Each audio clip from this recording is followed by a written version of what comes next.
Hey guys, welcome to the study with Mayank. मैं हूं आपका मयंक और आज ला रहा हूं मैं आपके लिए एनसीईआरटी ज्योग्राफी क्लास 12 से। देखिए यहाँ पर आपकी बुक सेकंड चल रही है, भारत, लोग और अर्थव्यवस्था। इसी क्रम में आज आपका यहाँ पर अध्याय 9वां है। यहाँ पर हम भारत के संदर्भ में नियोजन और सतत पोषणीय विकास के बारे में पढ़ेंगे। तो चलिए स्टार्ट करते हैं आज का वीडियो। देखते हैं हमें क्या क्या डिस्कस करना है यहाँ पर और क्या क्या नोट डाउन करना है। चलिए बात कर लेते हैं हम इस चैप्टर की। देखिए यहाँ पर नियोजन सबसे आप अवगत हैं या अवगत नहीं है तो मैं बता दे रहा हूँ। प्लानिंग जो होती है, प्लानिंग को हम नियोजन कहते हैं, हिंदी में इसे हम नियोजन कहते हैं।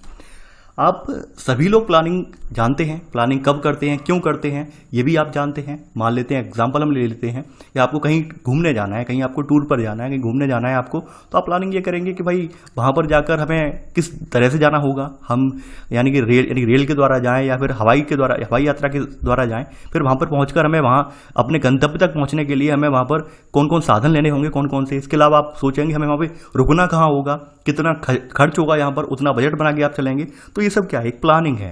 तो ठीक उसी प्रकार से देश में विभिन्न प्रकार की परियोजनाएं चलाने में, देश में विभिन्न प्रकार के यहाँ पर तरह तरह के कार्यक्रम चलाने में, उनके लिए भी प्लानिंग की जरूरत पड़ती है, नियोजन की आवश्यकता पड़ती है। तभी वो हमारे यहाँ क्रियाकलाप या गतिविधियां संचालित हो पाती हैं। तो ये तो रही नियोजन की बात। दूसरी बात यहाँ पर सतत पोषणीय विकास और बोला गया है, सस्टेनेबल डेवलपमेंट। तो सस्टेनेबल डेवलपमेंट वाली अवधारणा शायद ही आपने जो है यहाँ पर ये ना जानते हो, ये आप बहुत पहले से पढ़ते आ रहे हैं। हमने एनवायरमेंट इकोलॉजी में बोला था, अर्थव्यवस्था वाली चैप्टर में भी पढ़ाया था। यहाँ पर इसको यहाँ पर आपके जो पूर्ववर्ती अध्याय आप कवर कर चुके हैं ज्योग्राफी के, वहाँ सब पर इसके बारे में बताया गया है कि सस्टेनेबल डेवलपमेंट होता क्या है, सस्टेनेबल डेवलपमेंट के क्या क्या आयाम हैं, किस तरह से हमारे भावी जीवन के लिए अत्यंत आवश्यक है, आप ये भी जानते हैं। तो यहाँ पर वो आप जो सारी गतिविधियाँ हैं भारत के संदर्भ में, किस तरह से भारत इन पर इंप्लीमेंट कर रहा है, किस तरह से भारत इन पर कार्य कर रहा है, तो वो सब आप यहाँ पर जानेंगे। देखिए कहा जाए तो पूरा चैप्टर ये है, पूरा ये जो मेंस के लिए है, यानी कि प्रीलिम्स के लिए नहीं है, यूपीएससी मेंस के लिए है। और यहाँ पर जो चीज़ें हैं उनका मूल्यांकन, विश्लेषण किया गया है, यानी एनालिसिस किया गया है कि भाई ये चीज़ें हैं, किस तरह से ये प्रभावी हुई, किस तरह से इनमें जो यहाँ पर जो है प्रभावी नहीं हो पाई। तो वो सब बातें यहाँ पर बताई गई हैं। तो ये सब ऊपर की जो बात है वो आप जानते हैं, नियोजन क्या होता है, क्या क्या इसमें हम अब करते हैं वो हम पहले अब जान लेते हैं। देखिए नियोजन जो है, प्लानिंग है, प्लानिंग हमारे अगर देश के हिसाब से देखा जाए तो प्लानिंग हम दो तरह से, दो अप्रोच के साथ हम प्लानिंग करते हैं। एक तो है खंडीय यानी सेक्टोरल, और दूसरी है हमारी प्रादेशिक नियोजन। खंडी का मतलब ये है कि आपने कोई सेक्टर उठा लिया, मान लीजिए आपने कृषि सेक्टर उठा लिया, तो कृषि सेक्टर में आपको क्या क्या सुधार करने हैं, कृषि सेक्टर में आपको क्या क्या यहाँ पर आने वाले समय में सुधार करने, किसानों को क्या क्या योजनाएं प्रदान करनी है, किसानों को किस प्रकार से सस्ते ऋण उपलब्ध करवाने हैं, खाद बीज उपलब्ध करवाने हैं, तो वो सब क्या है, वो कृषि नियोजन आ जाएगा, यानी एक सेक्टर का नियोजन आ जाएगा जिसे हम खंडी नियोजन के तहत रखेंगे। वहीं प्रादेशिक नियोजन का अभिप्राय ये है कि आपने पूरा कोई प्रदेश उठा लिया, आपको लग रहा है कि भाई जो सबसे ज़्यादा पिछड़े हुए इलाके हैं, जैसे मान लीजिए झारखंड है, बिहार है, तो यहाँ पर हम क्या सुधार करें जिससे झारखंड और बिहार के लोगों का जो आय स्तर है, आय स्तर में सुधार आए। तो ये आपका प्रादेशिक उपागम बोला जाएगा, यानी प्रादेशिक नियोजन बोला जाएगा, यानी पूरे प्रदेश को लेकर हम चल रहे हैं। तो यहाँ पे प्रादेशिक अप्रोच है इसकी, नियोजन की यानी प्रादेशिक अप्रोच है। तो यहाँ पर आप पहला पॉइंट लिख लेना है, ये यहाँ से लेकर यहाँ तक। और खंडी नियोजन क्या होता है ये भी लिख लेना। अर्थव्यवस्था के विभिन्न सेक्टरों जैसे कृषि, सिंचाई, विनिर्माण, ऊर्जा निर्माण, यानी कि यहाँ पर देखिए विनिर्माण, ये वाला विनिर्माण आया है और ये वाला निर्माण आया है। ध्यान रखना विनिर्माण ये वाला जो है ये मैन्युफैक्चरिंग के लिए रखा गया है। मैन्युफैक्चर का मतलब आप जानते हैं, नहीं, द्वितीय क्रियाकलापों के तहत जो आपके प्राथमिक उत्पाद होते हैं उनको प्रसंस्कृत जो करने की प्रक्रिया होती है उसे हम विनिर्माण बोलते हैं, यानी मैन्युफैक्चरिंग बोलते हैं। और निर्माण का यहाँ पे अभिप्राय जो है कंस्ट्रक्शन का मतलब भवन निर्माण वगैरह, या फिर जो आपकी आधारी ढांचे हैं उनका निर्माण, वो शामिल है यहाँ पर। तो विनिर्माण और निर्माण में कंफ्यूज मत हो जाना। विनिर्माण का मतलब है मैन्युफैक्चरिंग और निर्माण का मतलब है कंस्ट्रक्शन, ठीक है। परिवहन, संचार, सामाजिक अवसंरचना और सेवाओं के विकास के लिए कार्यक्रम बनाना, इनको लागू करना, ये सब आता है खंडी नियोजन में। तो आप ये पहला और पहले का सब पॉइंट आप लिख लेना। आगे बढ़ते हैं यहाँ पर। अब देखिए यहाँ पर कुछ चीज़ें बताई गई हैं कि भाई कोई भी देश ऐसा नहीं है जहाँ पर समान रूप से आर्थिक विकास, यहाँ पर बताया गया है कि एक समान आर्थिक विकास किसी देश में नहीं हुआ है। सभी जगह कहीं पर ज़्यादा है, कहीं पर कम है। यानी कि जो आपके डेवलप्ड कंट्री भी हैं वहाँ पर भी कुछ क्षेत्र ऐसे हैं जहाँ पर विकास नहीं हो पाया है। और देखिए विकास की अवधारणा से आप बहुत पहले से अवगत हैं, विकास के बारे में आप जानते भी हैं। विकास के बारे में हमने क्लास 12 की दोनों किताबों में चर्चा कर चुके हैं, यानी मानव भूगोल के मूल सिद्धांत में भी चर्चा की थी और यहाँ पर भी हम इस चैप्टर आया था तो यहाँ पर भी आप चर्चा कर चुके हैं विकास के बारे में। तो ऐसा नहीं है कि विकास कोई आपके लिए नया कॉन्सेप्ट हो। देखिए ये बात मैं रिपीट क्यों करता हूँ, रिपीट करने का रीज़न है क्योंकि कुछ कुछ नए अभ्यर्थी वीडियो जो देखते हैं उन्हें लगता है सर ने ये जो है विकास का बात बताई नहीं, विकास के बारे में सर ने एक्सप्लेन नहीं किया, जबकि मैं तो एक्सप्लेन उसे 5-6 बार कर चुका होता हूँ। तो जरूरी ये है कि आप स्टार्टिंग से वीडियो देखें, यानी आप जो है पूरा जियोग्राफी जो पढ़ाया है बुक वो स्टार्टिंग से देखें। अब देखिए अगली हेडिंग है यहाँ पर लक्ष्य क्षेत्र नियोजन, यानी टारगेट एरिया के लिए हम प्लानिंग कर रहे हैं। कोई हमने एक क्षेत्र ले लिया और उस क्षेत्र के हिसाब से हम यहाँ पर प्लानिंग कर रहे हैं। तो यहाँ पर बताया गया है कि भाई जो क्षेत्र आर्थिक रूप से पिछड़े हुए हैं उन क्षेत्रों में नियोजन प्रक्रम को विशेष ध्यान देना चाहिए। यानी जो क्षेत्र हमें दिख रहा है कि बहुत ज़्यादा पिछड़े हुए हैं तो उनमें हमें प्लानिंग किस हिसाब से करनी है उस पर हमें विशेष बल देना चाहिए, विशेष जो है यहाँ पर जोर देना चाहिए। अब देखिए यहाँ पर बताया गया है कभी कभी कुछ ऐसे क्षेत्र भी होते हैं यानी संसाधन तो उनमें बहुत ज़्यादा है लेकिन फिर भी पिछड़े रह जाते हैं। जैसे फॉर एग्जाम्पल आपका झारखंड हुआ, झारखंड में अगर देखा जाए खनिज संसाधन प्रचुर मात्रा में, लेकिन फिर भी हम वहाँ की जो जनता है, वहाँ की जनता के सभी डिमांड को पूरा नहीं कर पाए। वहाँ की जनता केवल और केवल एक वर्कर बनकर रह गई, यानी श्रमिक बनकर रह गई, मालिक नहीं बन पाई। तो ये जो क्षेत्र हैं संसाधनों के बावजूद भी पिछड़े रह गए हैं। तो इन सब चीज़ों पर इन सब चीज़ों पर विचार करना है, इन सबको एनालिसिस करना है कि भाई इन सब का पिछड़ापन कैसे दूर किया जाए, तो वो बात यहाँ पे बताई गई है। तो पहले का सब पॉइंट लिख लिया होगा। हमारे यहाँ हम अपने देश की अगर बात करें तो आज़ादी के बाद अगर देखा जाए तो प्लानिंग आपकी जो पंचवर्षीय योजना वाला मॉडल लाया गया, प्रथम पंचवर्षीय योजना, द्वितीय पंचवर्षीय योजना, अब तक कुल 12 पंचवर्षीय योजनाएं आ चुकी हैं। तो पंचवर्षीय योजनाओं का मॉडल लाने का जो यहाँ पर यानी जो लाने का जो इनका उद्देश्य यही था कि हम एक विदिन टाइम में, यानी हमने 5 साल का एक टाइम रखते हैं पंचवर्षीय योजना में, तो 5 साल में हमें ये लक्ष्य को पूरा करना है। तो हमें उस लक्ष्य को यानी प्राप्त करना था। तो उस लक्ष्य से हमें क्या हुआ कि उस लक्ष्य से हमारे यहाँ सुधार आया। ये है कि कम मात्रा में आया लेकिन सुधार जरूर आया। तो यहाँ पर वही सब बातें इस चैप्टर में आप देखेंगे। अब देखिए यहाँ पर बताया गया है कि क्षेत्रीय एवं सामाजिक विषमताओं की प्रबलता को काबू में रखने के क्रम में हमारा योजना आयोग, यानी पूर्ववर्ती जो नीति आयोग का नाम आप जानते हैं योजना आयोग था, तो इसने 2 तरह के कार्यक्रम यहाँ रखे। एक तो लक्ष्य क्षेत्र रखा, ये टारगेटेड एरिया, और दूसरा रखा लक्ष्य समूह, ये टारगेटेड ग्रुप्स।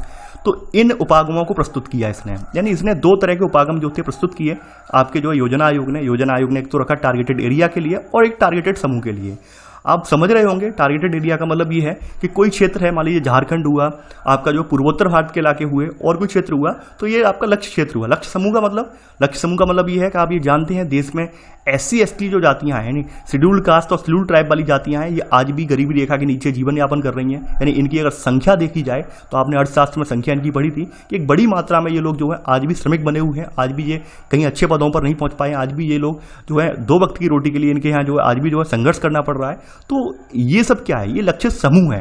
यानी हमने एक टारगेट कर लिया कि भाई ये समूह है, इस समूह को लाभ पहुंचाना है, इस समूह को लाभ पहुंचाने के उद्देश्य से हम यहाँ पर वर्क कर रहे हैं। तो ऐसे करके इसने योजना आयोग ने यहाँ पर मॉडल प्रस्तुत किया, ऐसे करके इसने जो उपागम निकाले कि हमें लक्ष्य क्षेत्र रखना है यहाँ पर, एक तो क्षेत्रवार हमें नियोजन करना है, और दूसरा समूह यानी टारगेट एरिया में जो रहने वाले लोग हैं, समूह है, उस समूह को हम जो है यहाँ पर नियोजित करेंगे। तो यहाँ पर आप सेकंड पॉइंट आपने लिख लिया होगा।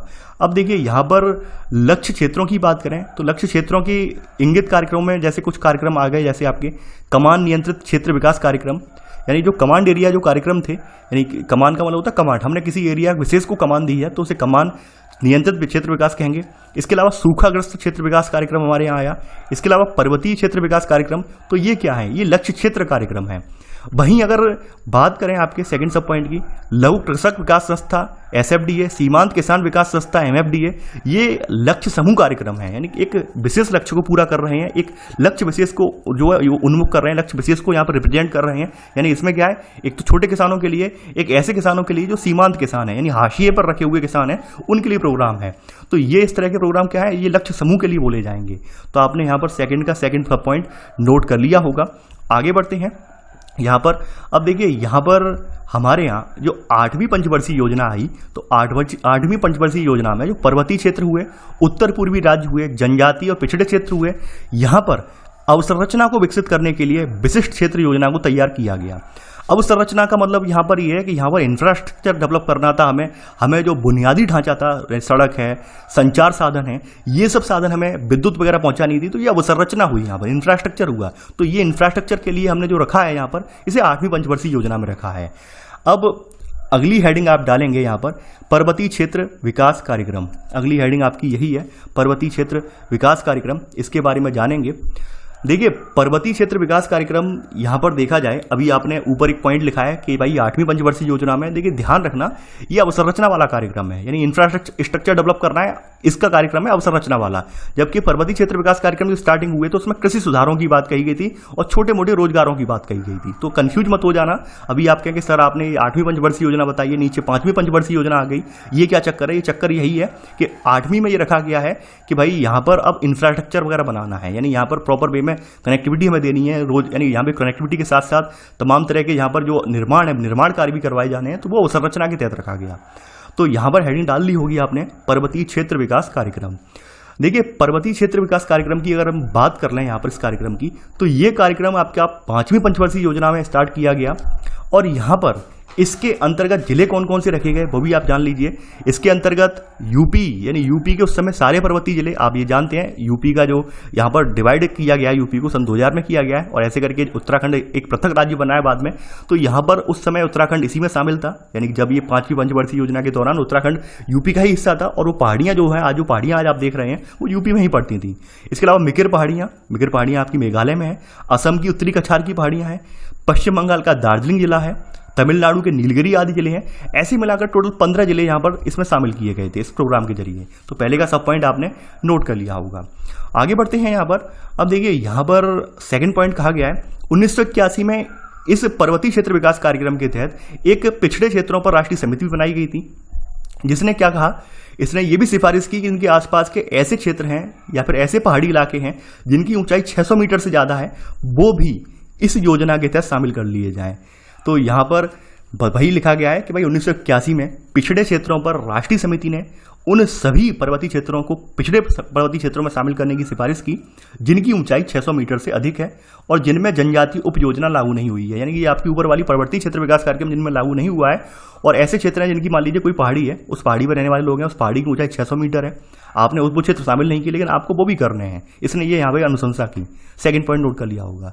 तो यहाँ पर इसने काफ़ी सारी अनुशंसाएं दी राष्ट्रीय समिति ने, जैसे इसने कहा कि भाई सभी लोग लाभान्वित हों, कोई ऐसा ना हो कि भारत में जैसे योजनाएं लाई गई, जैसे आपने देखा होगा कि हमारे यहाँ हरित क्रांति लाई गई। हरित क्रांति में क्या हुआ, हरित क्रांति में जो पहले से धनाढ़ लोग थे वही और ज़्यादा धनाढ़ बन गए। आपने ये देखा, इसका खामियाजा आपने ये भी देखा। तो यहाँ पर वही बात कहेगी भाई ऐसा ना हो कि यहाँ पर भी केवल कोई संपन्न लोग हैं वही संपन्न बनते चले जाएं, गरीब लोग और ज़्यादा गरीब होते चले जाएं, ऐसा ना हो। इसके अलावा स्थानीय संसाधन है उनका हमें अच्छे से दोहन करना है। जीविका निर्वाह अर्थव्यवस्था को निवेश उन्मुखी बनाना है, यानी कि हम पहले वो केवल जो हमारी पहली अर्थव्यवस्था, जो पहले हमारी धारणा थी कृषि के प्रति कि भाई हमारा केवल पेट भर जाए, उतना ही अनाज उपज आए, तो अब वो हम बदलकर हम उसे निवेश उन्मुखी बनाएंगे, यानी कि हम ऐसा कुछ करेंगे जो कि किसान उस अनाज को अपने खाने योग्य भी उगा पाए और बाजार में बेचने योग्य भी कर पाए।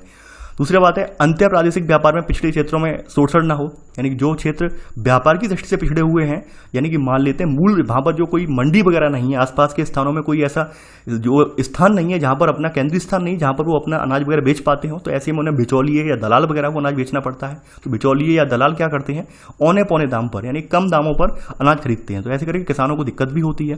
तो जरूरी यहाँ पर यह है कि यहाँ पर प्रॉपर वे में मंडी वगैरह स्थापित की जाए ताकि किसानों को जो मूल्य है, जो न्यूनतम समर्थन मूल्य है, उसका मूल्य उन्हें किसानों को मिल सके। तो यहाँ पर वही सब बातें यहाँ पर बताई गई, इन्होंने वही सब अनुशंसाएं की हैं। अनुशंसाएं आपको लिखनी नहीं है, केवल मैंने आपको बता दी हैं। अब अगला पॉइंट है, तीसरा पॉइंट है। अब देखिए, यहाँ पर अगर हम बात करें पहाड़ी क्षेत्रों की, तो ये बात आप सभी लोग जानते हैं कि पहाड़ी क्षेत्रों का जो पारिस्थितिकी पारतंत्र है वो कहीं ना कहीं हमारे नगरीय पारतंत्र की तुलना में काफ़ी हद तक बिल्कुल स्वच्छ और साफ होता है, यानी कि यहाँ पर प्रदूषण नहीं होता है, गंदगी नहीं होती है यहाँ पर। लेकिन अगर मान लेते हैं हम ऐसे आर्थिक क्रियाकलाप यहाँ पर करें जो गहन प्रदूषण फैलाते हों, जो जिनसे बहुत ज़्यादा प्रदूषण होता हो, तो क्या पहाड़ी क्षेत्र का पारिस्थितिक तंत्र स्वच्छ बना रहेगा? बिल्कुल नहीं बना रहेगा, यानी कि एक ना एक दिन बिल्कुल खत्म हो जाएगा। तो यहाँ पर सरकार के माइंड में ये चीज़ भी थी कि हम ऐसी योजनाएं, ऐसा यहाँ पर नियोजन बनाएं जिससे जो पहाड़ी क्षेत्र का जो विकास है वहाँ पर उनका जो स्थलाकृति है, पारिस्थितिकी और सामाजिक आर्थिक दशाएं हैं वो बनी रहें, उनमें कोई बदलाव न आए।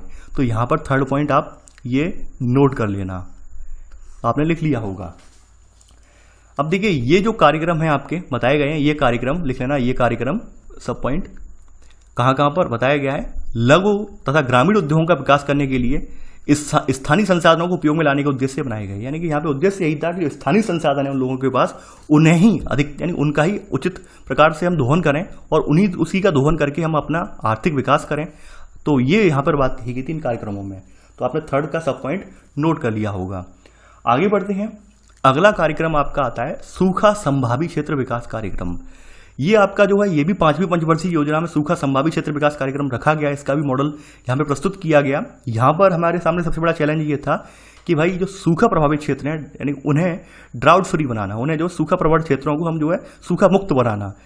हमने यहाँ पर सुधार भी किया, कुछ हद तक हमने बहुत सारे प्रयास भी किए, नहर वगैरह बनाई गई, जैसे इंदिरा गांधी कैनाल वगैरह निकाली गई, कुछ और भी नहरें वगैरह विकसित की गई, तो कुछ हद तक यहाँ पे सुधार आया। देखिए ये जो योजना थी, इस कार्यक्रम की शुरुआत जो स्टार्ट हो गई थी चौथी पंचवर्षीय योजना में ही। पांचवी पंचवर्षीय योजना में क्या कर दिया गया कि इसको और विस्तार कर दिया गया, इसके कार्य क्षेत्र को और विस्तृत किया गया। तो पहला पॉइंट आप लिख लेना। इसका उद्देश्य क्या था, इसका उद्देश्य भी आप लिख लेना। इसका उद्देश्य था सूखा संभावी क्षेत्रों में लोगों को रोजगार उपलब्ध करवाना, सूखे के प्रभाव को कम करने के लिए उत्पादन के साधनों को विकसित करना, यानी सूखे के प्रभाव है उनको कम करने के लिए हमें उत्पादन के नवीन साधन, नवीन प्रौद्योगिकी वहां पर विकसित करनी है। तो ये आपने नोट कर लिया होगा। स्टार्टिंग में क्या था, स्टार्टिंग में जब चौथी पंचवर्षीय योजना के तहत ये योजना शुरू हुई तो प्रारंभ में इन्होंने और केवल सिविल निर्माण कार्यों पर बल दिया। जो सिविल निर्माण कार्य से अभिप्राय क्या है, ट्यूबवेल वगैरह लगवाना, जो बावड़ी वगैरह कहते हैं या फिर नहरें वगैरह छोटी मोटी जो खुदवाते हैं, वो उन पर बल दिया। लेकिन बाद में फिर क्या किया इन्होंने, बाद में इन्होंने सिंचाई परियोजनाओं पर विकास दिया है, भूमि विकास कार्यक्रमों पर भी बल दिया है। इन्होंने कहा नहीं, भूमि जो निम्नीकरण हो रही है उसके लिए हमें खाद वगैरह भी प्रोवाइड करवानी चाहिए, वनीकरण को बढ़ावा देना चाहिए, चरागाह विकास करना चाहिए। इसके अलावा आधारभूत अवसंरचना है ग्रामीण क्षेत्र की, तो इन सब पर भी इन्होंने जोड़ दिया। तो ऐसे करके यहाँ पर ही सेकंड पॉइंट आप लिख लेना कि प्रारंभ में इस कार्यक्रम में सिविल निर्माण कार्यों पर बल दिया गया, परंतु बाद में इसमें ये जो परियोजनाएं हैं ये पूरी यहां से लेकर यहां तक, ये यहां पर आप लिख लेना। ये आपका सेकंड पॉइंट हो गया। देखिए ये सेकंड पॉइंट बहुत बनाइए, इसे पहले का सेकंड सब पॉइंट कर लीजिए, ठीक है, इतना कर लीजिए आप। आगे बढ़ते हैं यहाँ पर। अब देखिए यहाँ पर बात करते हैं 1967 की। 1967 में योजना आयोग में देश ने 67 जिले जिनमें पूर्ण रूप से या आंशिक रूप से सूखा संभावी जिले हैं, तो इनकी पहचान की थी। 1967 की बात है, ये नोट कर लेना। 1972 में सिंचाई आयोग ने हमारे यहाँ 30% से सिंचित क्षेत्र का मापदंड लेकर सूखा संभावी क्षेत्रों का परिसीमन किया। यानी कि इन्होंने 1972 में क्या हुआ कि सिंचाई आयोग था, इसने जो 30% हमारा सिंचित क्षेत्र था, जो सिंचाई वाला क्षेत्र था, उसका एनालिसिस करके बाद बाकी सूखा संभावी क्षेत्र हैं इनका फिर जो परिसीमन इन्होंने किया है। आगे बढ़ते हैं यहाँ पर। अब देखिए थर्ड पॉइंट आपका बताता है कि भाई भारत में किस किस राज्य में सूखा संभावी क्षेत्र हैं। भारत में सूखा संभावी क्षेत्र आपका राजस्थान में पड़ता है, गुजरात में है, पश्चिमी एमपी में है, महाराष्ट्र का मराठवाड़ा क्षेत्र है, आंध्र प्रदेश का रायलसीमा, तेलंगाना पठार है, कर्नाटक तमिलनाडु की उच्च भूमि है, ठीक है।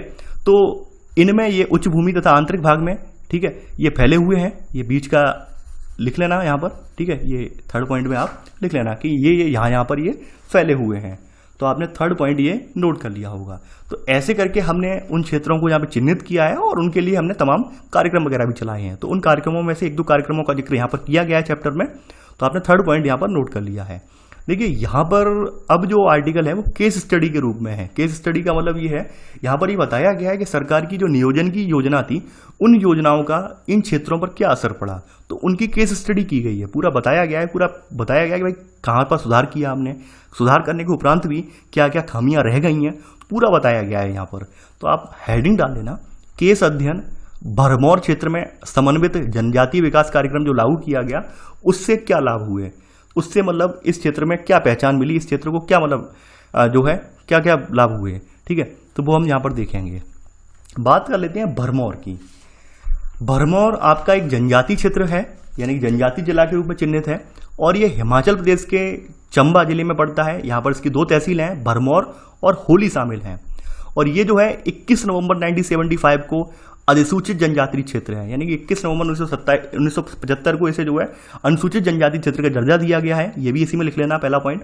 अब इस क्षेत्र की बात कर लेते हैं। देखिए अगर हम इस क्षेत्र की बात करें तो ये पूरा क्षेत्र जो है यहाँ पर गद्दी जनजाति, जिसके बारे में अभी लिखेंगे हम, उसका पूरा क्षेत्र है। और खास करके इसके उत्तर में क्या है, पर्वत श्रेणी है, पीर पंजाल है, दक्षिण में धौलाधार पर्वत श्रेणियां हैं। पूर्व की अगर बात करें तो पूर्व में आपका यहाँ पर जो धौलाधार श्रेणी है, इसका फैलाव यहाँ पर रोहतांग दर्रे के पास पीर पंजाल श्रेणी से मिलता है। यहाँ पर जो नदियां बहती हैं, नदियों के बारे में बताया गया है सेकंड सब पॉइंट। इस क्षेत्र की जो प्रमुख नदियां हैं, रावी, इसकी सहायक नदियां बुढ़ील और टुंडेन हैं, ठीक है, ये नदियां यहाँ पर बहती हैं। और इन नदियों के बहने की वजह से यहाँ पर ये क्षेत्र क्या है, ये 4 खंडों में विभाजित हो जाता है। यानी भूखंड इसके कौन कौन से हैं क्षेत्र के, होली, खड़ी, कुगती, डुंडा, इसमें ये विभाजित हो जाता है। थोड़ा सा मैप में दिखा देते हैं हम, तो आपके सामने ये मैप है, यानी आप देख पा रहे हैं भरमौर का ही मैप है। भरमौर का एक सूक्ष्म मैप भी यहाँ पर दिया गया है, भरमौर ऊपर चंबा डिस्ट्रिक्ट बताया गया है यहाँ पर, तो ये भरमौर का मैप है ये, ठीक है। आप देख पा रहे हैं कि ये 4 क्षेत्र में कैसे डिवाइड हो रही है। ये खानी क्षेत्र है आपका, ये कुगती क्षेत्र है, ये इनका तुंधा क्षेत्र है, और ये नीचे वाला जो क्षेत्र है आपका ये होली क्षेत्र है। ऐसे करके नदियां इन्हें 4 क्षेत्रों में विभक्त कर रही हैं इस जिले को। तो ये आपने यहाँ पर इनकी लोकेशन देख ली और इनके बारे में आपने नोट डाउन भी कर लिया। आगे बढ़ते हैं, यहाँ पर सेकंड पॉइंट आप देखेंगे। यहाँ पर अगर हम बात करें इस क्षेत्र की, तो ये क्षेत्र जो है आपका ये गद्दी जनजातीय समुदाय का आवास है। गद्दी लोग आप जानते होंगे ऋतु प्रवास के लिए फेमस हैं, गर्मी सर्दी की ऋतु में आते जाते रहते हैं, जो इनके जानवर वगैरह पालते हैं। तो ये जो है गद्दी जनजातीय समुदाय का आवास है इस क्षेत्र खास करके, और ये लोग जो है ऋतु प्रवास करते हैं और कौन सी भाषा बोलते हैं, गद्दी वाली भाषा में ये बात करते हैं। इनकी भाषा है एक अपनी, लिख लेना आप, ये लोग ऋतु प्रवास करते हैं और गद्दी वाली भाषा में बात करते हैं, ठीक है। अगर हम भरमौर की बात करें तो आप समझ रहे होंगे एक ऊंचाई पर स्थित जिला है, ये पहाड़ी ऊंचाई पर है, समुद्र तल से काफ़ी ऊंचाई है इसकी। तो यहाँ पर परिस्थितियाँ विषम है, क्योंकि सर्दी के मौसम में यहाँ पे बर्फ वगैरह जमी रहती है, तो यहाँ पे कठोर परिस्थितियाँ, जलवायु यहाँ पर अनुरूप नहीं है, जलवायु यहाँ पर जो है कहा जाए सम नहीं है, यहाँ पे जलवायु जो है कष्टकारी है। तो यहाँ पर ज़्यादा अवसर भी नहीं है, अवसर भी यहाँ पर हमारे पास सीमित है, यानी गर्मी वाले अवसर है, ज़्यादा अवसर भी नहीं है। तो इस चीज़ को हमें ध्यान में रखना है। तो यहाँ पर वही बताया गया है कि सन 2000 की जनगणना जब हुई है, यहाँ पर थर्ड पॉइंट आप नोट करेंगे कि 2011 की जनगणना के अनुसार जो भरमौर उपमंडल था इसकी जनसंख्या 39,113 थी, यानी 21 व्यक्ति प्रति वर्ग किलोमीटर थी। और ये अगर देखा जाए उस समय, तो ये हिमाचल प्रदेश के आर्थिक और सामाजिक रूप से सबसे पिछड़े इलाकों में से एक था ये, ठीक है। तो ये थर्ड का सब पॉइंट आप नोट कर लेंगे। आगे बढ़ते हैं, अब इसका विकास कैसे स्टार्ट हुआ, उस विकास की प्रक्रिया को बताया गया है, कैसे करके यहाँ पर जो भरमौर जिला है इसका विकास स्टार्ट हुआ है उसके बारे में बताया गया है। देखिए भरमौर में 1970 में जो यहाँ की जनजाति है, यानी यहाँ पर गद्दी लोगों की जनजाति है, इसको एसटी का दर्जा दिया गया है, शेड्यूल्ड ट्राइब का दर्जा दिया गया, एसटी जनजाति है। तो यहाँ पर आप लिखेंगे चौथा पॉइंट, 1970 के दशक में गद्दी लोगों को अनुसूचित जनजातियों में शामिल किया गया। इसके अलावा 1974 में 5वीं पंचवर्षीय योजना के तहत यहाँ पर क्या किया गया, जनजाति उप योजना प्रारंभ हुई और भरमौर को हिमाचल प्रदेश के 5 जिले चिन्हित किए गए थे। तो 5 जिलों में से इसमें ये एक जिला ये भी था जिसमें जनजाति विकास परियोजना ITDP इसका दर्जा इस जिले को मिला था, ठीक है। तो ये आपने चौथे का सब पॉइंट आपने लिख लिया होगा। अब हमारी जो ITDP परियोजना है, यानी कि समन्वित जनजाति विकास परियोजना है, इसके जरिए हमने क्या किया, देखिए ये आपको यही सब दिखाया गया। सीढ़ीदार कृषि हो रही है, यहाँ पे पारंपरिक विद्युत द्वारा गेहूं निकाले जा रहे हैं, प्राथमिक कार्य में संलग्न लोग हैं। भरमौर क्षेत्र में आवासीय बस्तियां दिखाई गई हैं, पारंपरिक बस्ती में एक महिला दिखाई गई है। तो आप चाहें तो आप गूगल वगैरह पे इनकी इमेज देख सकते हैं भरमौर के, ठीक है। तो ये सब बताया गया है भाई। भरमौर शब्द जो है संस्कृत शब्द है जिसका मतलब है ब्रह्मौर का अपभ्रंश है ये, और ठीक है, यानी स्थानीय बोली की सुंदरता को बनाए रखने के लिए भरमौर शब्द का प्रयोग किया जाता है। भरमौर के बारे में बताया गया है, थोड़ा सा जानकारी दी गई है। आगे बढ़ते हैं यहाँ पर, तो यहाँ पर ये आपने देखा किस तरह से यहाँ पर समन्वित जनजातीय विकास परियोजना ये यहाँ पर लागू की गई 1974 में। तो जब परियोजना लागू की गई तो परियोजना के उपरांत क्या हुआ, इस योजना के अंतर्गत यहाँ पे परिवहन, संचार, कृषि और इससे संबंधित क्रियाओं, ठीक है, इसके अलावा सामाजिक समुदाय सेवाओं के विकास को सर्वाधिक प्राथमिकता दी गई 1974 के बाद। तो यहाँ पर आप इसका सब पॉइंट लिख लेना। 1974 के बाद यहाँ पे काफ़ी सुधार भी आया, काफ़ी हद तक यहाँ पर जो अवसंरचनात्मक सुधार आया। लेकिन कुछ क्षेत्र यहाँ पर ऐसे थे, जैसे हमने बताया 4 इलाके थे, इनके 4 इलाकों में डिवाइड है पूरा जिला, होली क्षेत्र, तुंधा, कुगती और घानी क्षेत्र। तो यहाँ पर कुछ क्षेत्रों में विकास बहुत अच्छा खासा हुआ और कुछ क्षेत्र विकास की दौड़ में छूट गए, पीछे छूट गए। तो यहाँ पर वही बताया गया है अगले सब पॉइंट में। तो यहाँ चौथे का थर्ड सब पॉइंट नोट करेंगे आप, होली और खड़ी क्षेत्रों में रावी नदी के साथ बसे गांव अवसंरचना विकास से सबसे अधिक लाभान्वित हुए। वहीं तुंधा, कुगती क्षेत्रों के दूर दराज के गांव अभी भी विकास की परिधि से बाहर हैं। यानी कि यहाँ पर तुंधा और ये दूर दराज के गांव थे, ये आज भी विकास की दौड़ में बहुत पीछे छूट गए हैं।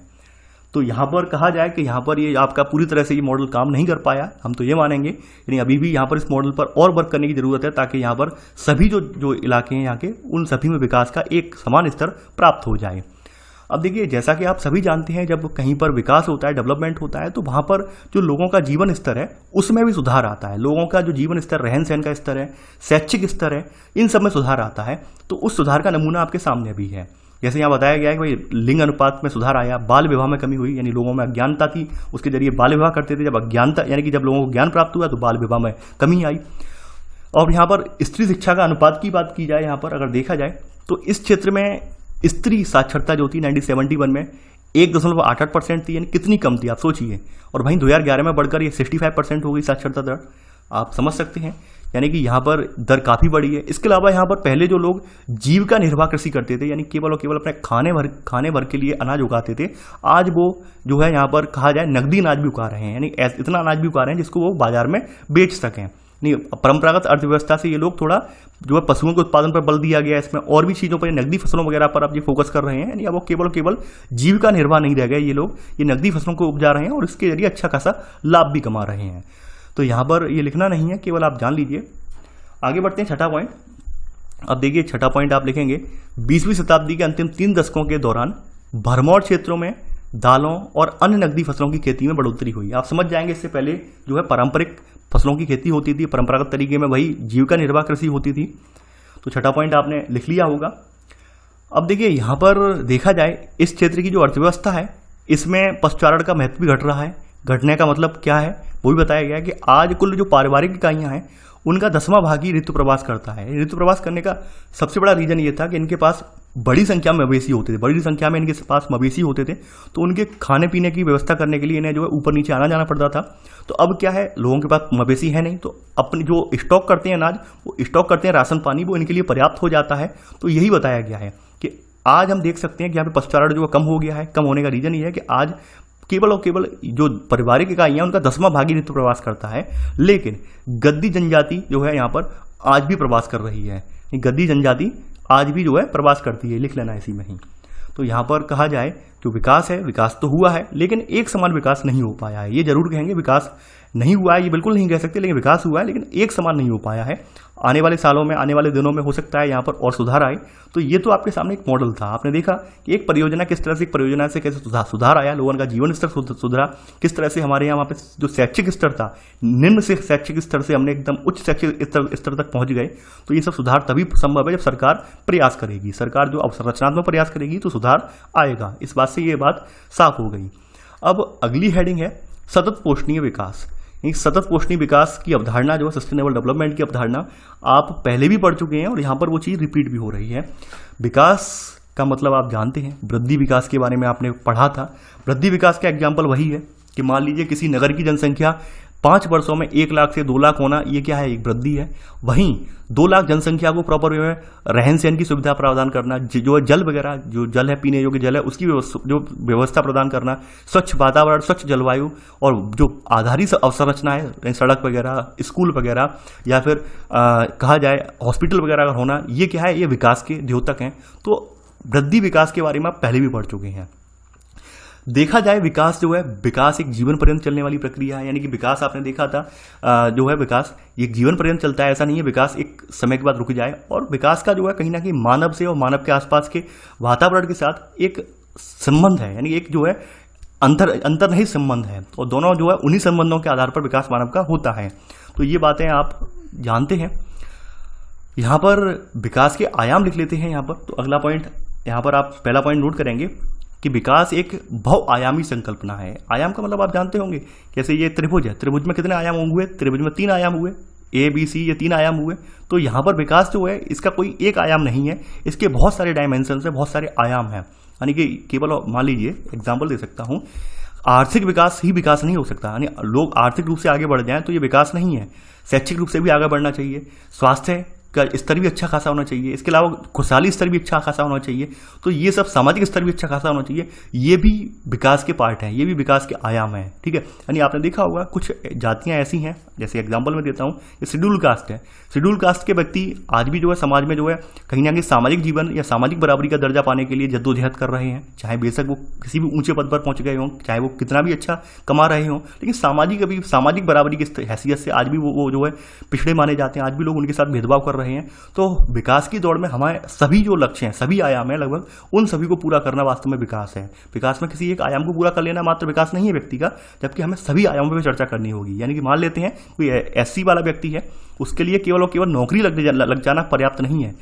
पर्याप्त तब माना जाएगा जब उसे समाज में बिल्कुल सम्मान का दर्जा भी दिया जाए। समझ रहे होंगे आप। तो यहाँ ये विकास एक बहुआयामी संकल्पना है कि इसका कोई एक आयाम नहीं है, यानी कोई एक आयाम नहीं है कि मान लीजिए हम आर्थिक वृद्धि को आयाम बनाना है, ये बिल्कुल पॉसिबल नहीं है। ये सभी आयामों पे इसे मापा जाता है।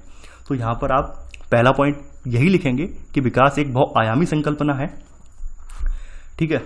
और अर्थव्यवस्था, समाज तथा पर्यावरण में सकारात्मक व अनुत्क्रमणीय परिवर्तन का द्योतक है। यानी कि ये समाज में परिवर्तन का, पर्यावरण में सकारात्मक, अनुत्क्रमणीय का मतलब ये अपरिवर्तनशील, यानी इससे जो है विकास ऐसा होना चाहिए जिससे हमारे पर्यावरण पर कोई नुकसान न पहुंचे। तो ये विकास का बहुआयाम बताया गया है कि पर्यावरणीय विकास को भी यहाँ पे जोड़ा गया है इसके साथ। तो आपने यहाँ पर लिख लिया होगा पहले पॉइंट में। आगे बढ़ते हैं। यहाँ पर अगर हम देखें विकास की संकल्पना, तो विकास की संकल्पना गतिक है, यानी कि ये संकल्पना एक जैसी नहीं है, ये गतिक है। और इस संकल्पना का प्रादुर्भाव 20वीं शताब्दी के उत्तरार्ध में हुआ। अब जैसे मैं एक एग्जांपल यहाँ पे लूंगा, बहुत अच्छा एग्जांपल लूंगा विकास की संकल्पना का।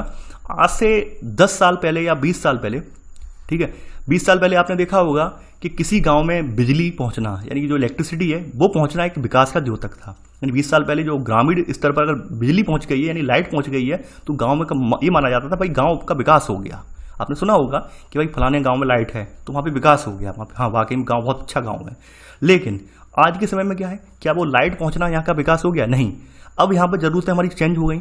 अब संचार के साधन हमारे विस्तृत हो रहे हैं। आज की डेट में होता है क्या है विकास है, आज की डेट में जियो का नेटवर्क अगर पहुंच रहा है, यानी किसी भी 4G सिम का नेटवर्क वहाँ पहुंच रहा है तो विकास माना जा रहा है। ये संचार के साधन इतने ज़्यादा हमारे विकसित हो चुके हैं, संचार के साधन हमारे इतने ज़्यादा बढ़ते जा रहे हैं कि संचार के साधनों की पहुंच हर जगह होनी चाहिए, तभी वो विकास के दायरे में माना जाएगा। तो हम कह सकते हैं कि विकास की संकल्पना पहले केवल लाइट यानी विद्युत तक सीमित थी, विद्युत तक सीमित नहीं रह गई है बल्कि आगे बढ़ गई है। आप इसके सामने एग्जाम्पल है कि आज अगर आप भारत के किसी गांव में जाएं और वहां पर आपको आपके मोबाइल में नेटवर्क ना मिले तो आप यही कहेंगे ये गांव बेकार है, इसमें विकास नहीं हुआ है। और वहीं पर आपके मोबाइल में 4G का नेटवर्क आ जाए तो आप नहीं, ये गांव बहुत बेटर है। तो आज आप देख रहे होंगे कि विकास की जो अवधारणा है वो चेंज हो रही है, गतिशील है, यानी कि परिवर्तित होती रहती है समय के अकॉर्डिंग, जरूरत के अकॉर्डिंग ये चेंज होती रहती है। तो यहाँ पर वही पॉइंट आपने पहले का सब पॉइंट लिख लिया होगा। आगे बढ़ते हैं। यहाँ पर सेकेंड पॉइंट यहाँ पे नोट करेंगे। यहाँ पर देखिए द्वितीय विश्व युद्ध के बाद क्या था, द्वितीय विश्व युद्ध के उपरांत विकास की संकल्पना जो थी वो आर्थिक वृद्धि की पर्याय थी। यानी केवल और केवल ये मान लिया जाता था कि कोई व्यक्ति आर्थिक रूप से सशक्त है तो वो वास्तव में उसका विकास हो गया है। इसमें फिर हम क्या करते थे आर्थिक वृद्धि वाली में, वही GDP सकल राष्ट्रीय उत्पाद है आपका, ठीक है।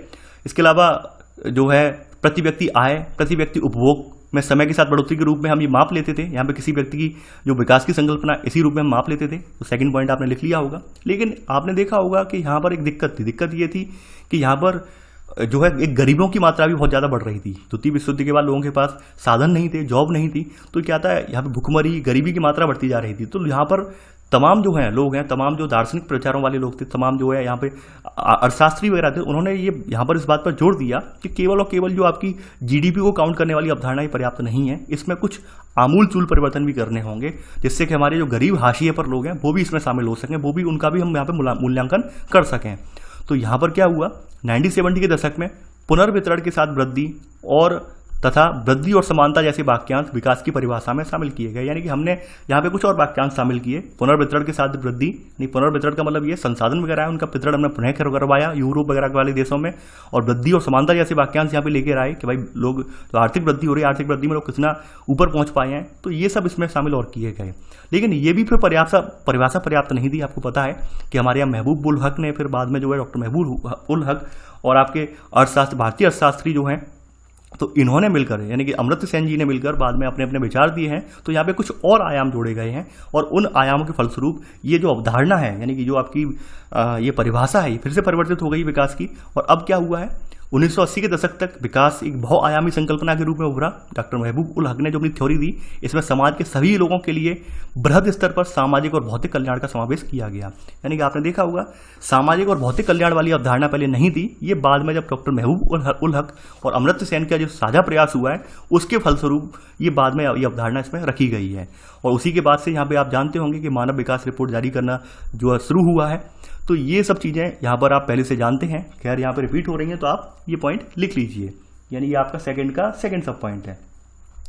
आगे बढ़ते हैं। अब ये तो विकास की बात हो गई, यानी सामाजिक भौतिक कल्याण। अब देखिए समय धीरे धीरे आगे बढ़ रहा था, विकास की दौड़ में लोग आगे बढ़ रहे थे, लेकिन धीरे धीरे करके 1960 के दशक में एक तबका ऐसा भी खड़ा हुआ जिसको लगने लगा कि हम जैसे जैसे आर्थिक विकास को आगे बढ़ाते जा रहे हैं वैसे वैसे हमारे पर्यावरण का अवनमन हो रहा है, पर्यावरण जो है पर्यावरण का दोहन हो रहा है, पर्यावरण दूषित होता जा रहा है। तो इस ओर लोगों ने जागरूकता फैलाई, इस ओर लोगों ने कहा कि भाई अब विकास का स्वरूप ऐसा अपनाया जाए जिससे हमारा आसपास का पर्यावरण प्रदूषित ना हो, पर्यावरण बचा रहे।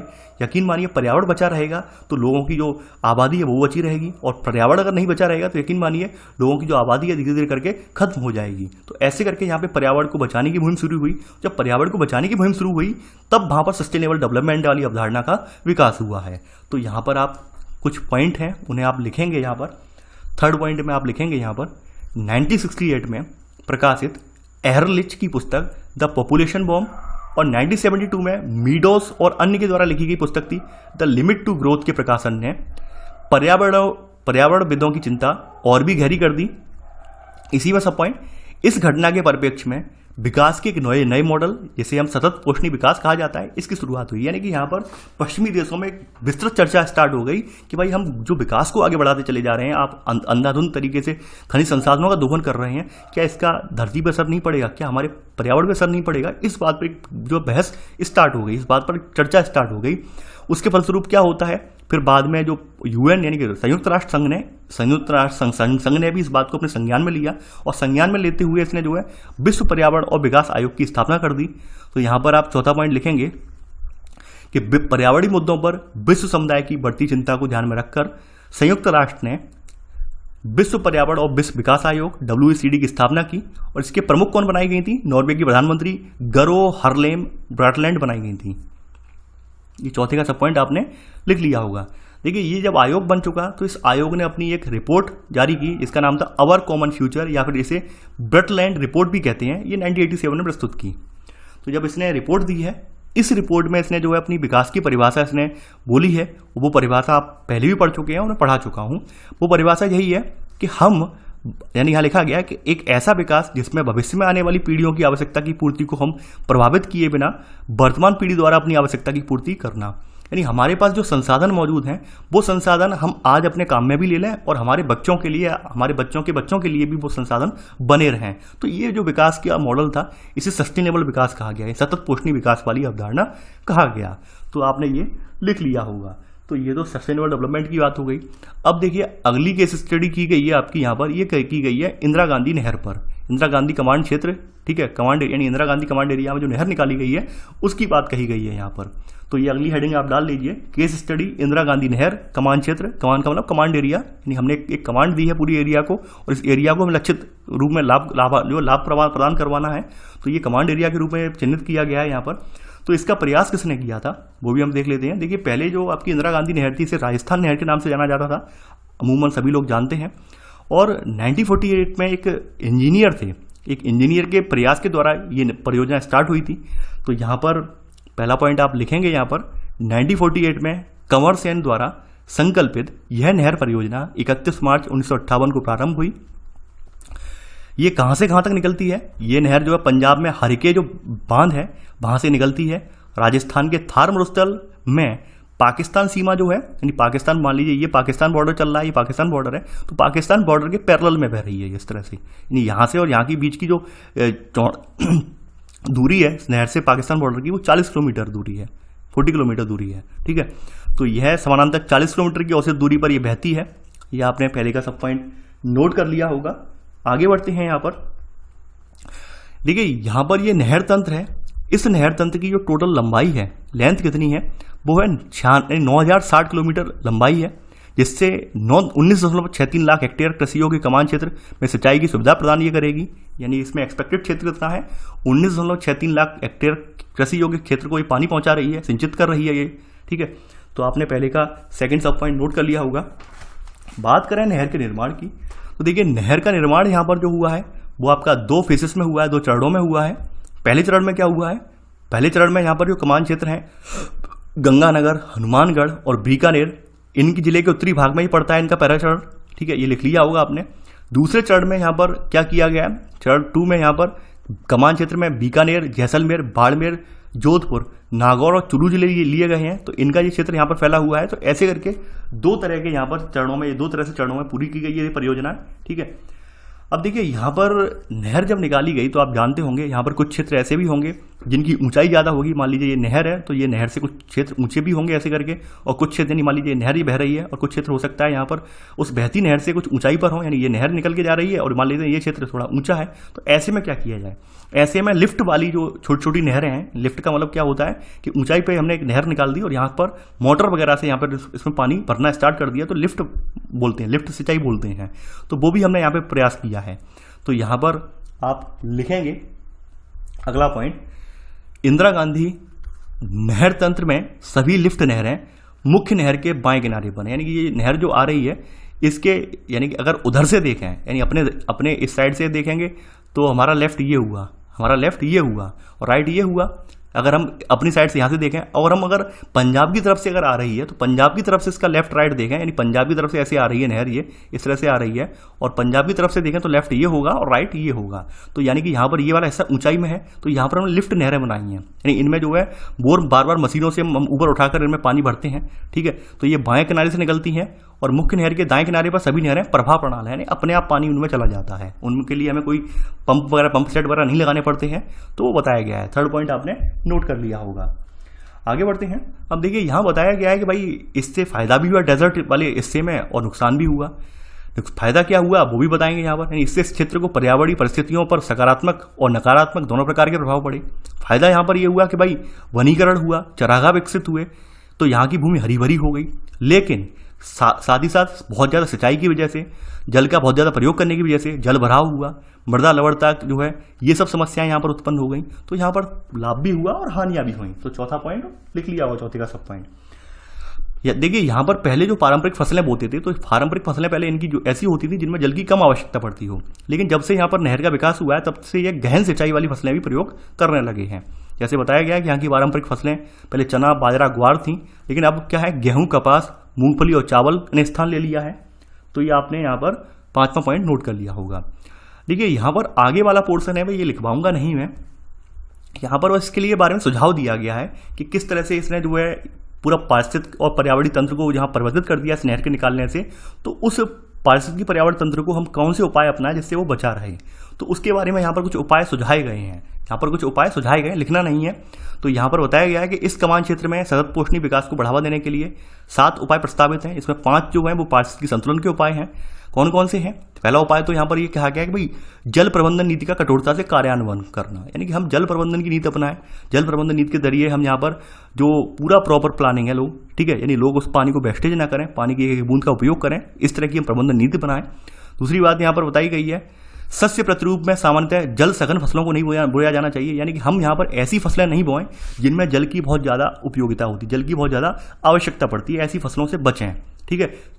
यानी सरकार ने यहाँ पे नहर निकाल दी है, इसका मतलब ये नहीं है कि हम वहाँ बस नहर का पानी हम ही यूज करेंगे, सभी को मिलना चाहिए, कहने का मतलब ये है यहाँ पर, ठीक है। तो हमें जल सघन फसल ना बोकर हम केवल बैलेंस वाली फसलें बोएं। बैलेंस का मतलब ये है कि जिससे हमारा भी फायदा हो जाए और हमारे आसपास लोग मौजूद हैं उनका भी फायदा होता रहे। मालूम पड़े कि हम जल सघन फसलें बोने लगे, उससे क्या होगा, पानी की बहुत ज़्यादा जरूरत पड़ेगी, पानी की बहुत ज़्यादा जरूरत पड़ेगी तो क्या होगा, नहर में पानी कम रह जाएगा, जो सिंचाई के क्रियाकलाप में वो भी बाधित होंगे। तो ये बताया गया है यहाँ पर। इसके अलावा यहाँ पर बताया गया है कि कमान क्षेत्र विकास कार्यक्रम में नाले इनको पक्का करें, भूमि विकास, समतलन, बाढ़बंदी करें, ठीक है। इससे क्या होता है, जो बहता हुआ जल है ये इसकी कमी जो है ये पूरी हो सके। दूसरी बात यह, जो मृदाएं जलाक्रांत या लवण, यानी कि जहाँ पर पानी भरे रहने से मृदा जलाक्रांत हो गई है या लवणों की संख्या ज़्यादा हो गई है, उनका भी हम पुनरुद्धार करें, सुधार करें। वनीकरण, वृक्षों की रक्षण मेखला, यानी कि जो नहर वगैरह आ रही है इसके दोनों तरफ वृक्ष लगाएं, जिससे क्या होगा कि नहरों के आसपास एक हरित पेटी विकसित होगी पूरी। तो ये चरागाह वगैरह विकसित करने की बात इसमें कही गई है, ठीक है। आगे बात कही गई है कि भाई यहाँ पर आसपास में रहने वाले जो निर्धन किसान हैं, निर्धन कृषक व्यक्ति हैं जिनके पास जमीन वगैरह नहीं है, उनको आर्थिक मदद वगैरह प्रदान की जाए, ताकि या फिर संस्थागत सुधार वगैरह किए गए जाए ताकि उनको भी लाभ मिल सके।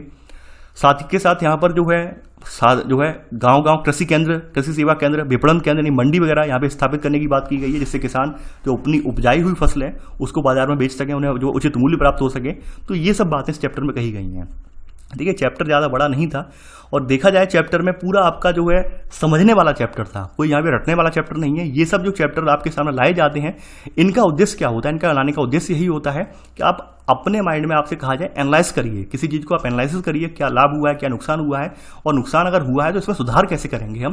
तो वो आप में वो जो बौद्धिक क्षमता है उसका विकास करना होता है। तो आई होप आपको ये समझ में आया होगा यहाँ पर जो जो चीज़ें हैं। और ये सब जो है, ये इस तरह की जो एक्टिविटीज़ हैं, यानी एक तरह से ये एक्टिविटी वाला ही चैप्टर था, कोई लिखने लायक चैप्टर नहीं था, लेकिन लिखवाना मुझे इसलिए पड़ा क्योंकि आप लोगों में से बहुत लोग कमेंट करते सर आपने स्किप क्यों कर दिया, इसलिए लिखवाना पड़ा। तो यहाँ पर इसमें आपको पढ़ने को और सीखने को यही मिला कि हमें किस तरह से किस क्षेत्र को हमें आगे ले जाना है, किस तरह से कोई क्षेत्र पीछे रह जाता है, वो सब चीज़ें आपको सीखने को मिली। यानी सरकार अगर प्रयास करे, सरकार के प्रयास करें, थोड़ा समुदाय प्रयास करें, तो यकीन मानिए समाज जो है हमारा आगे विकसित होगा।